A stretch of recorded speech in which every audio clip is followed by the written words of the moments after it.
Всем привет! Сегодня хочу просто с вами немножко поговорить. Никакого мастер-класса не будет, но, возможно, какие-то маленькие полезности вы увидите. Расскажу, чем занимаюсь. Вяжу очередную косынку. И вот начала вязать снуд. Скорее даже это манишка. Хочется сказать, что придумала ее сама, но сейчас вот так вспоминаю, что, скорее всего, видела что-то подобное в интернете, в памяти где-то отложилось. Ну и вот вяжу. Просто дальше сама решила, сколько вязать столбиков. Конечно, не знаю еще, что получится, но потом, думаю, все равно вам расскажу. Здесь у меня 45 набрано воздушных петель. Начало вот здесь. Так, да, начало здесь. Связала цепочка воздушных петель. Затем связала один полный ряд. И затем начала укороченными рядами. Сначала 10 столбиков повернула.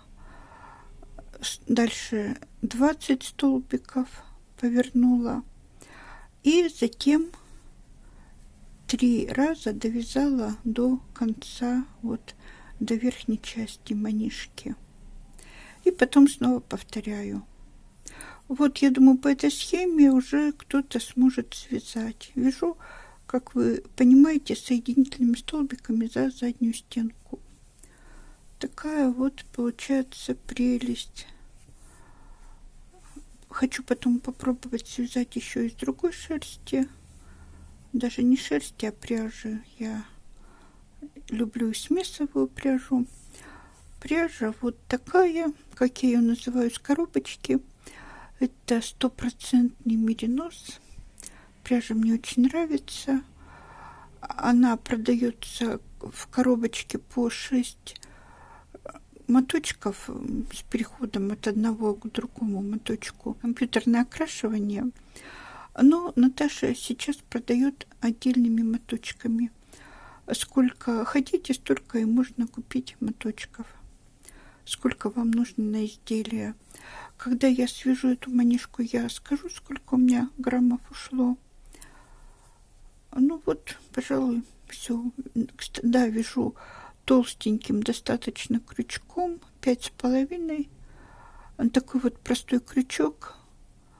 Я его покупала даже в фикс-прайсе, но я думаю, еще можно много где купить. И на Алиэкспресс, и в каком-то вашем магазине, где вы живете, возможно, можно их встретить. Достаточно хороший крючок, гладенький он такой. Сам крючок очень удобный. Вот поэтому рекомендую. И хочу показать вам еще, как можно по-быстрому сделать маркеры. Вот такой маркер. Правда, он пойдет только для спиц, чтобы навешивать его на спицу. И, конечно, для тонких спиц. Для толстых он уже не подойдет. Ну вот таким образом. Я думаю, такие маркеры особенно хорошо будут для того, чтобы отметить начало ряда. Он такой оригинальный, не похожий на другие. У меня вот есть готовые маркеры, опять же, с Алиэкспресс. 2 видов. Даже еще 3 есть, но те вообще неудобно, улитки. Мне не нравятся. И вот ими можно отмечать, допустим, начало раппортов узоров, если их не один, для разных целей. А таким маркером можно отмечать начало ряда. Мне кажется, он такой интересный. Сделала я его сама очень просто. У меня были вот такие бусинки с буквами. Купила, хотела вязать куда-нибудь, так пока и не использовала. И швензы. Когда-то вязала сережки. И вот остались. Пакетик был. Они недорогие у меня. И просто вот таким образом сжимаю эту швензу. Так, лучше, наверное, правой рукой. И вот в это отверстие ввожу. И все, оно хорошо, нормально. Ну, достаточно плотно держится.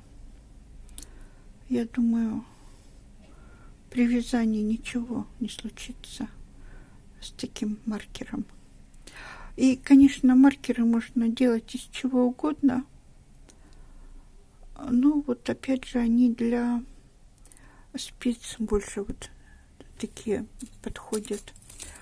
Но с другой стороны, для крючка лучше всего использовать, ну, не всегда, правда, иногда вот такие маркеры тоже пригождаются.